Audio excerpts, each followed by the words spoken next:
Hello, Ganesh Laxman Chavan यांच्याकडून 100 रुपये बावनच्या महाप्रसादासाठी.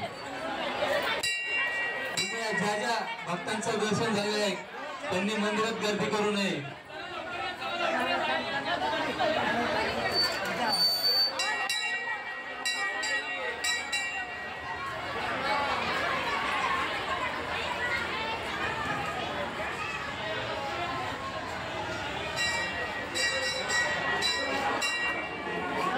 आत्ताच आमचं बाळूमामाचं दर्शन झालेलं आहे आणि बघू शकता किती गर्दी आहे, प्रचंड गर्दी आहे. आणि आम्हाला लगेच मंदिराबाहेर पाठवलं गेलं कारण खूपच जास्त गर्दी होती आणि लाईनला थांबलेलो होतो आम्ही.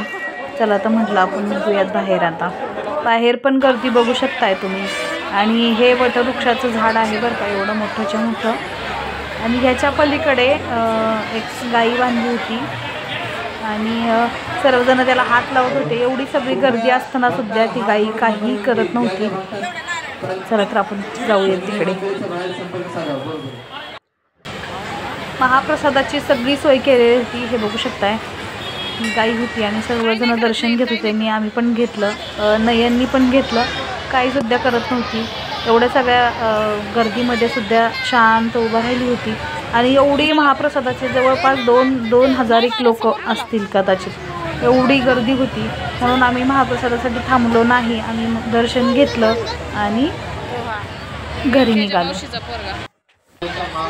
हे सगळीकडे तुम्ही बघू शकता गर्दी किती आहे.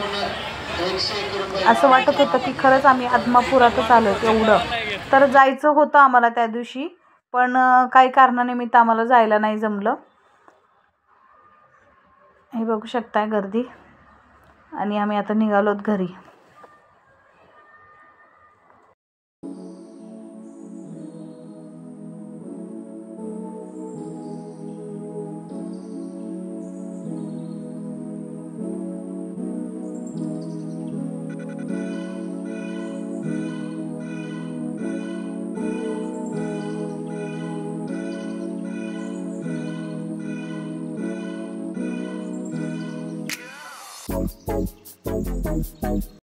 फायनली घरी आलो आम्ही. आणि एवढी गर्दी होती, बापरे खूपच गर्दी. तर तुम्ही बघितलीच असेल. आणि भेळ आणली आहे खायला, ओली भेळ. शेंगदाणे, मटर,